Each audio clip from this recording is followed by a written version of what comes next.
Hi, my name is Dominic Carballo, and this is Lab 3, where we're going over the three main layers of the skin, and their functions along with a skin condition. As you can see right here, we have the three main layers of the skin: the epidermis, the first layer, dermis, the middle, and the bottom one is the subcutaneous tissue. Epidermis is considered the outer layer of the skin, and it has 6 parts. The first layer is considered the stratum corneum, which is keratin, which prevents loss of water and entry of it. And if not broken, it does prevent an entryway for pathogens to build bacteria. Next is the stratum germinative. This is where the skin is in a state of constant mitosis to create new cells in order to replace the old ones as the skin cells die off. This also produces antimicrobial defense, and it helps cholesterol change into vitamin D due to sun exposure of the UV rays. This right here is a picture and structure of the stratum corneum and the keratin cells right here. Next pictured are the Langerhans cells, where they phagocytes foreign material and stimulate an immune response by lymphocytes.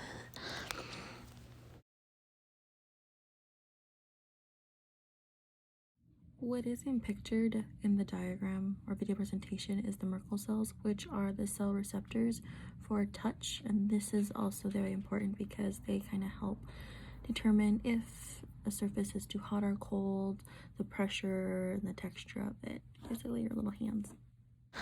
Next, we have the melanocytes, which produce melanin on exposure to UV rays, and melanin that protects living skin layers from further exposure to UV rays. And this is mainly important for patients who have skin cancer.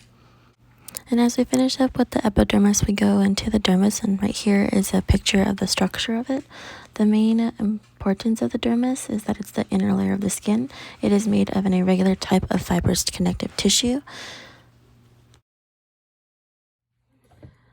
The main layer to the dermis is the papillary layer, which contains capillaries that burst the stratum germination, and under that is the hair follicle, which has hair in your eyelashes and your nose to prevent dirt from going in. It kind of sweeps it out. And this right here next is a picture of the hair follicle itself.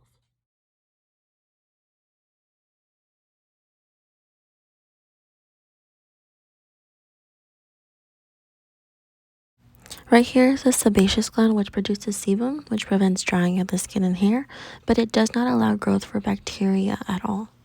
Pictured here is the eccrine sweat glands, which produces sweat to help cool the body due to excessive body heat.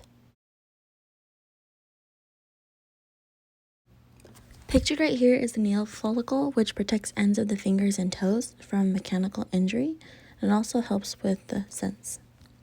And that's where we go back into receptors that detect change that are felt in the cutaneous senses, such as touch, pressure, heat, cold, itch, and pain. Next is the subcutaneous tissue, which connects the dermis to the underlying muscle to help with contraction, and it also produces heat. Here is a picture of the subcutaneous tissue. It's one of the connective tissue membranes, and it's made of areolar connective tissue and adipose tissue as well. I chose to do eczema, which is a topical dermatitis, and this is the allergic reaction of a genetic component that changes the chemistry and structure of the skin itself. And there's actually various different types of eczema, which I will show in the next few pictures.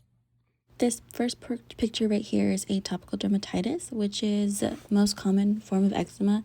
It usually starts in childhood and often gets milder and goes away by adulthood. Next, we have contact dermatitis, which is another type of eczema, and it's considered a red itchy rash caused by direct contact with the substance or an allergic reaction to it itself.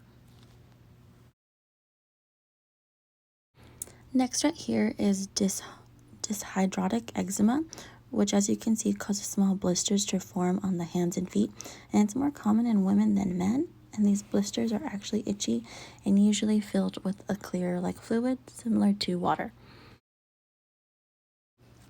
Next is hand eczema, and this only affects your hands. You see this in individuals who deal with a lot of chemicals that irritate the skin. And that is the end of Lab 3. Thank you guys.